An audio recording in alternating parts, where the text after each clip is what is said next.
આજે છોટાઉદેપુર ખાતે પવિત્ર કહેવાય એવો હિન્દુઓનો હોળી કા દહનના કાર્યક્રમ આજે યોજાયો। ખૂબ વિધિપૂર્વક પૂજાપૂર્વક આ જે હોલિકા દહનનો કાર્યક્રમ છોટાઉદેપુર ખાતે યોજાઈ રહ્યો છે તેમાં છોટાઉદેપુર લોકસભાના લોકપ્રિય સાંસદ આદરણીય જસુભાઈ રાઠવા, નગરપાલિકાના સૌ સભ્યો, ગ્રામજનો, અમારા ભૂદેવ આ બધાએ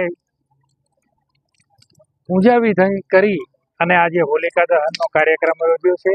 આજે હોલિકા માતાને આ નિમિત્તે પ્રાર્થના કરું કે છોટાઉદેપુર નગર અને છોટાઉદેપુર જિલ્લાની જનતાને ખૂબ ખૂબ આશીર્વાદ આપે અને એમાં એમના જીવનમાં આવતા વિઘ્નો, આધિ, વ્યાધિ, ઉપાધિ એવા સર્વ દૂષણોનો નાશ થાય એ પ્રાર્થના સાથે આજે હર્ષોલ્લાસ સાથે પૂજા વિધિ સાથે આ કાર્યક્રમ આજે સંપન્ન થઈ રહ્યો છે।